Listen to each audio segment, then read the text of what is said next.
centuries in the cold northern forests of North America, tales have persisted of a creature both mysterious and terrifying. Its name has carried through generations as a hushed whisper, inspiring dread and reverence with each retelling. Though people, landscapes, and technology have changed over time, the haunting mysteries of the Wendigo remain.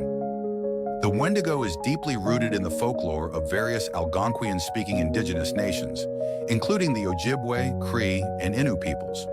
These traditions find their roots in the subarctic regions of North America, where long, unforgiving winters and scarce resources shape daily life. Within these rugged landscapes, different indigenous nations pass down their own variations of the Wendigo myth, each subtly different, reflecting local customs and values. Yet amid these cultural distinctions, one truth binds the legends together. The Wendigo is an agent of profound moral corruption, defined by its twisted hunger and the ultimate violation, cannibalism. A Wendigo is depicted as a gaunt, emaciated figure. Its skin seems to cling desperately to protruding bones, while hollowed-out eye sockets stare hungrily at the world. Every aspect of the Wendigo's appearance evokes starvation and relentless need. Yet it is the creature's boundless craving for human flesh that truly sets it apart. To those who share these ancestral stories, the Wendigo embodies a dire warning. It is the final stage of moral and spiritual decay, an entity born when human beings turn against one another in the face of scarcity, isolation, and desperation. It exists not only as a terror in the night, but as a cautionary reminder that if one strays too far from communal bonds and respect for life, even the most human heart can be consumed by an insatiable, otherworldly hunger.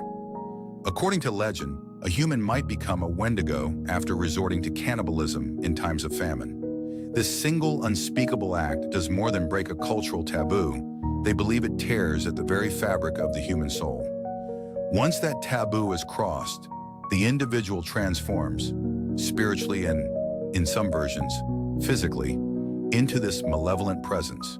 The Wendigo represents the darkness of unchecked greed and hunger. They are a parable for what happens when one's heart becomes devoured by envy, hunger, and fear. Over time, the Wendigo's image has taken on new shapes and interpretations, influenced by changing cultural landscapes and the creative imaginations of storytellers. While traditional narratives often describe the Wendigo as eerily human, modern portrayals sometimes render it more animalistic. In these contemporary visions, it may stand unnaturally tall, crowned with menacing antlers and bearing the skull-like visage of a deer, blending human and beast into one ghastly form. This striking image has gained traction through films, artwork, and literature, where the creature's hybrid appearance reflects the idea that its hunger and cruelty defy easy categorization. The Wendigo's presence has taken root in popular media across many genres. Notable examples include episodes of the long-running series Supernatural, where the Wendigo hunts unsuspecting campers deep in the woods, or the critically acclaimed film Antlers, which centers on a boy hiding a family secret linked to this primal beast. Video games like Until Dawn have also drawn from the legend, pitting players against relentless Wendigos that once were human. Horror authors such as Algernon Blackwood and Thomas Pynchon, along with contemporary filmmakers, have embraced the Wendigo myth to explore themes of starvation, madness, and spiritual possession. Whether in a centuries-old cautionary tale or a newly released thriller, they highlight the creature's function as a warning and cautionary history. In academia, the Wendigo is an invaluable key to unlocking the intricate social and moral frameworks of the communities that first shared its story. Anthropologists, folklorists, and historians have immersed themselves in these legends, poring over recorded accounts, oral histories, and cultural artifacts to better understand the underlying values that shaped indigenous societies.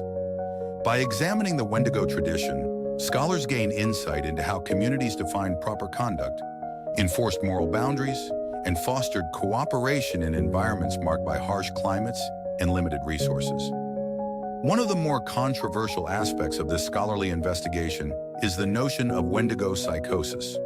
Mentioned in some historical and ethnographic accounts, this debated psychological condition supposedly describes individuals plagued by an all-consuming terror of turning into a Wendigo or an unsettling compulsion to commit cannibalism.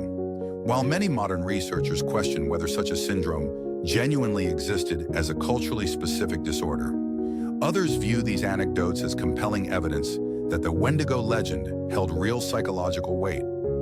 To them, the stories weren't just fables, but potent narratives that could influence thought patterns and behavior, acting as a deterrent against acts of cruelty and desperation. Through studying the Wendigo, academics seek to understand not only the creature itself, but the human conditions that give rise to its myth: scarcity, isolation, moral ambiguity, and the struggle to maintain ethical integrity under extreme pressures. In the end, the meaning of the Wendigo legend remains open to interpretation. These stories have endured through centuries of retellings, evolving to reflect shifting cultural landscapes and new perspectives on morality, fear, and survival. What you choose to take away from them is entirely your own decision. Perhaps you'll see the Wendigo as a vivid metaphor for the human capacity for cruelty and compassion. Perhaps you'll view it as simply an intriguing piece of folklore shaped by harsh environments and cultural traditions.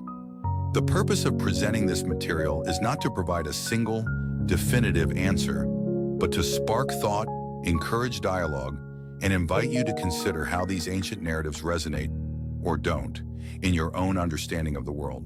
But because it sounds logical, is referenceable, and obviously anecdotal, it gets my seal of approval and sounds legit.